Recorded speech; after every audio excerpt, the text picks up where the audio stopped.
I didn't start playing guitar till I was about 16, and I taught myself. And I guess at the time when you're that age, like, playing guitar is like maybe one of the, or finding, I guess, a hobby like that, it's like one of the things that you feel is completely your own, which is why I refuse to be taught by anyone. How the group got together, well, in sharp contrast to that, Stefan, our bass player, is a very, he's a trained musician. He writes and reads music, and he's a multi-instrumentalist, so he's like the sort of the trained proper musician. So his approach to music is quite technical, and mine is much more abstract. So in that way, we kind of complement each other very well. And I was living in London, going to college, and I guess I was kind of like waiting until I felt that I was a good enough guitar player or a good enough songwriter, actually kind of like warrant being in a band and sort of like warrant people's attention, and that they, be good enough for people to listen to you, So that didn't really happen until I finished college.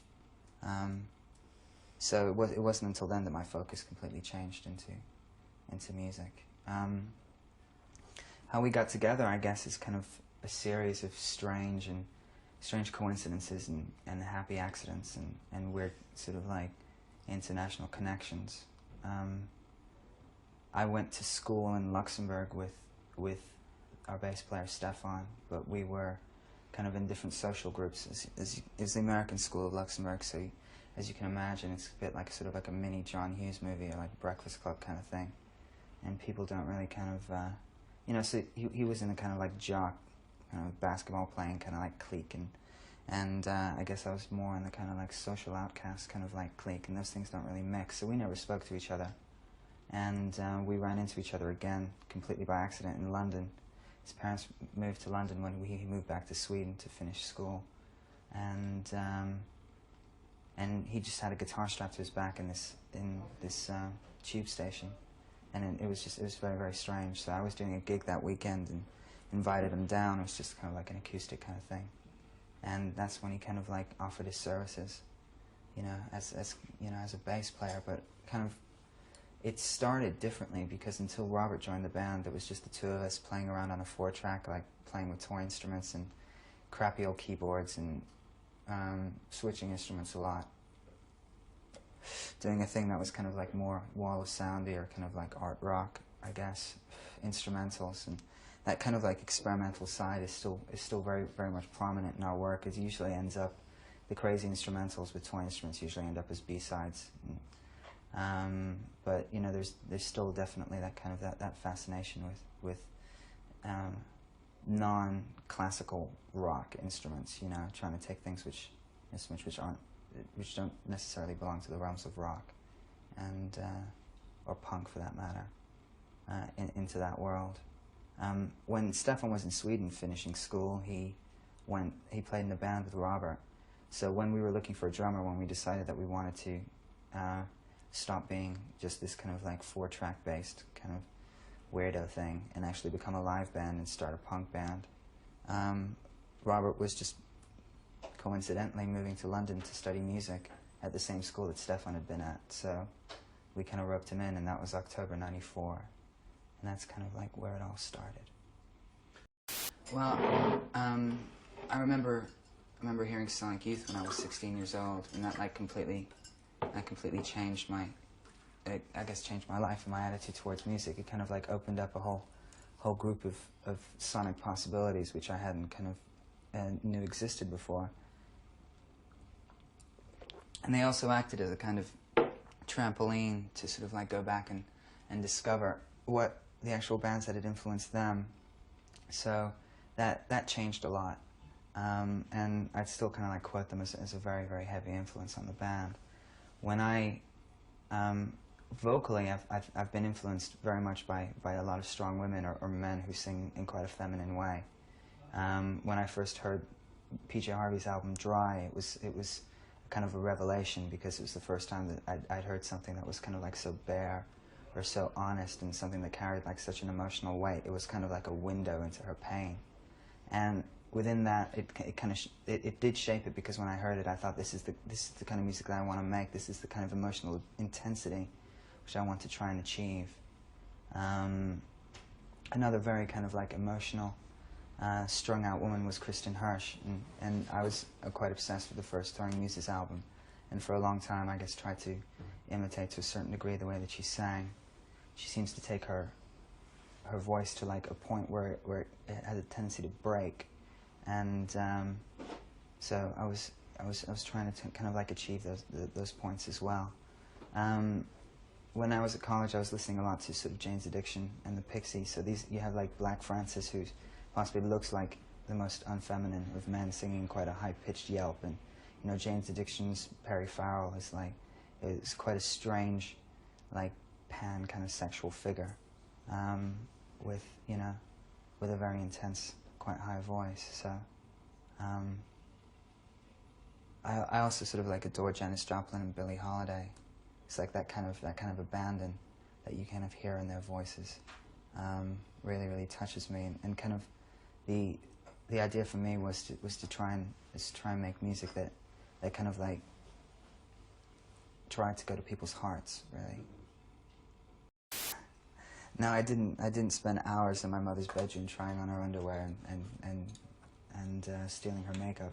No, it's something that grew out of when I left college. Once my hair got to a certain length, I was constantly getting mistaken for a woman, and I thought that was quite funny. I mean, it happened to me today. I was in my room, and sort of housekeeping woman came in and said, "Excuse me, mademoiselle," you know, kind of thing. So it just started happening all the time, and I just thought if people are this easily confused, then let's bring it into the world of the band and sort of like play with people's heads and confuse them kind of more. I guess at the time, I figured that because I was being mistaken for a woman, then there must be a certain, I'd always known that I was a bit effeminate, but I didn't know that I could get away with it, to that point. And being in a band kind of like allows you to take certain parts of your personality and make them extreme, to kind of like exaggerate them for a certain dramatic effect. And I guess by placing myself on stage as this kind of is he or isn't he kind of person, I guess it kind of like challenges to a certain degree like how men are supposed to look, as we approach the end of the millennium, and how they're supposed to behave, or it just kind of opens things up a bit, and I'm interested in that. I mean, I'm interested in playing with people's heads on that level, because I like lack of clarity, but it is quite playful. But at the end of the day, people's heads are there to be fucked with, really. And you get a lot of different reactions, so it's always interesting. What kind of reactions? Well, from like you fucking faggot to who's the chick in the band to do you like girls or boys to I don't know. Do you usually answer those questions, or? Never. I intend to remain a complete mystery.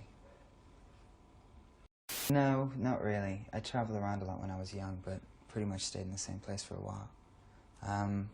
Luxembourg's a very boring place, and I needed to get the fuck out as quickly as possible, so I left when I was 17 and moved to London.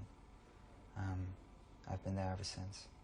I mean, London's a very good place as a musician to find stimulation. It's interesting because there are so many bands who are intent on experimenting, or kind of like pushing back the boundaries of what kind of like of what modern music should be. And I think that in other countries that things are a lot more sceney. And over in London, you have so many different tiny bands playing to very tiny audiences, but at least they have an audience. And as a musician, it's very good to do your homework in that kind of like context. So I guess in a way that's why we stay there.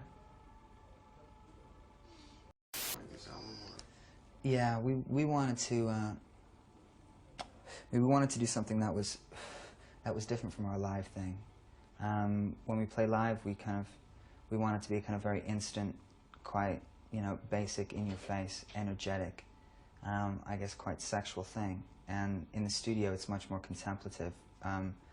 because Stefan can play very many instruments, and we have a tendency to switch guitar and bass, and we had all our toy instruments from before Placebo started. We wanted to go in and we wanted to make an album that was guitar music, but we wanted to make one that was forward looking, that was modern, that said like 97 and not 67. And so we set ourselves up a series of challenges. One was we must have a different distorted guitar sound on every track, we approached it with an attitude that nothing is really that sacred, and that you mustn't hang on to things because it's your instrument. So we ended up like putting drums through old 70s keyboards and stuff like that, and layering it up. For us, the challenge, I guess, was to kind of like approach, because we didn't want what a lot of bands have on their first album, which is a blanket sound. And like if you take a track, you get an album from a band and it's their first one, you take a track out, which isn't one of the singles, and you listen to it out of the context of the album, you feel that it kind of needs the one before it and the one after it for it to make sense. And that's what we wanted to avoid.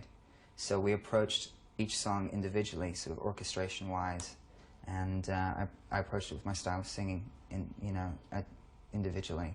And what we wanted to do was to try and give each song life, to give it a frame so that it could exist on its own.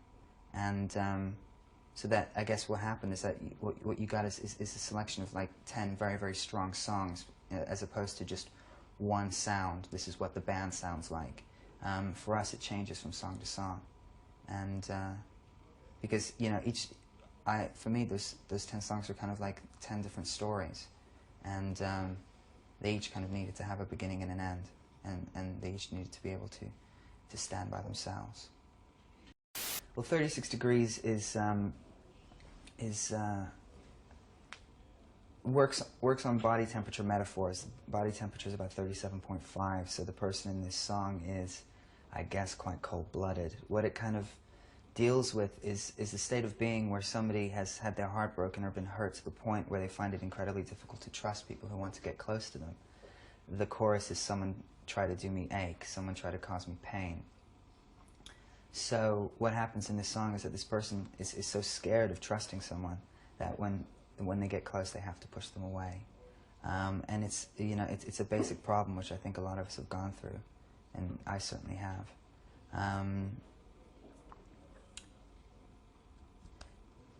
Teenage Angst is kind of deals with, which is the next single, deals with that very kind of intense state of being when you're going through so many changes in your life. Your body is changing hormonally. You feel like kind of like an adult trapped in a kid's body, and people have a tendency to still treat you like a kid. And what you kind of want to do is break out.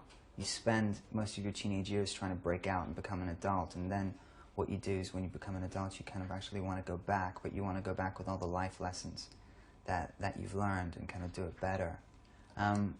When you're 15, 16, when you fall in love, it means the world. When you get dumped, your world crumbles.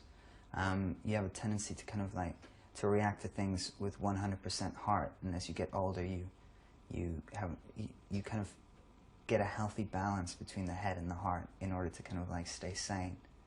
And it deals with those feelings of alienation and those kind of like intense emotions. But it looks back on those years in quite an optimistic way, because obviously, we've all been through them, and we're okay to one certain degree or another, or not. But the fact that we're playing a song called Teenage Angst and that we're looking back on it, has a certain optimism to it.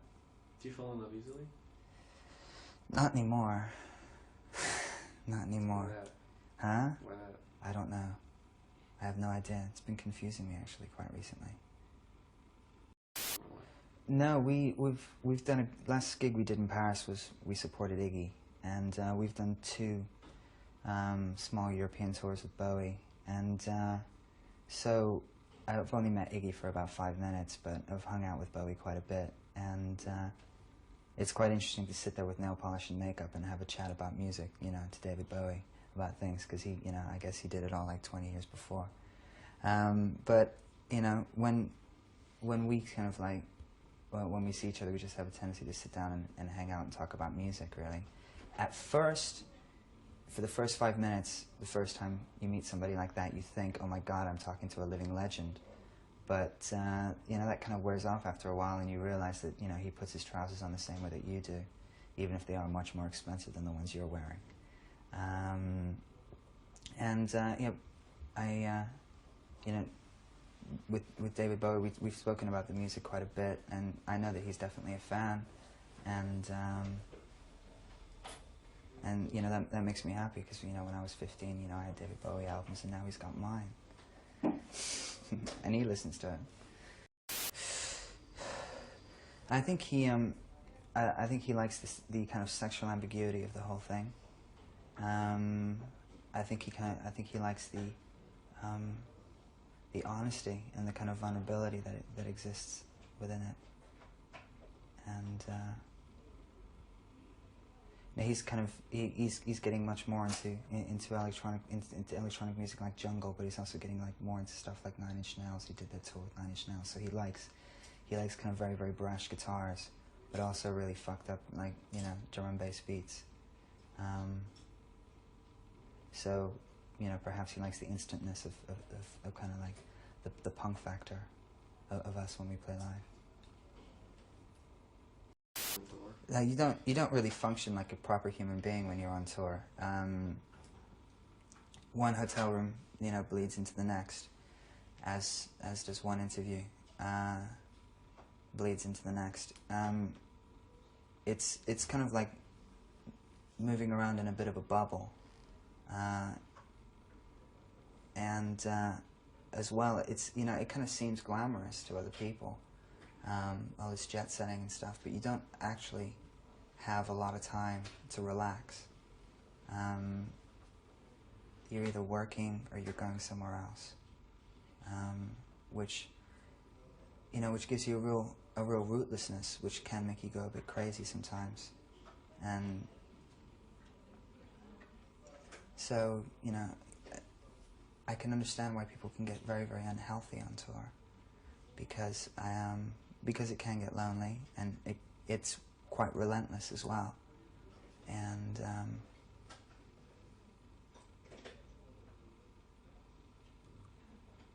you know, but there are its plus points. You get to meet a lot of very different people, and I guess you get to have a lot of experiences without having to deal with the responsibilities or the ramifications of that, because you're always going somewhere. An example? Oh, just, you know, just people, you know, people kind of like demanding just one night with you. But so far, I'm proud to say I haven't succumbed to the lure of the groupie. Why not? Why not? You're trying to preserve yourself, like, you know. Because by the end of the night, I'm usually too wasted to do anything about it anyway. I'd like this band to be an immensely successful band over a long period of time, you know, on a global level. And I guess that involves a lot of hard work, and it involves being very prolific. And we have a very low boredom threshold, so, you know, we have a tendency to write a lot. Which is also one of the problems about touring, because you're constantly playing songs that you wrote a year or 2 years ago, when all you want to do is kind of like play something fresh. We're also quite turned on by different forms of music. We also, you know, listen to a lot of electronic music, and we're constantly kind of like looking for you know, the next twist that we can bring. And we, you know, our kind of philosophy is to not tie ourselves down to just a guitar, drums and bass thing.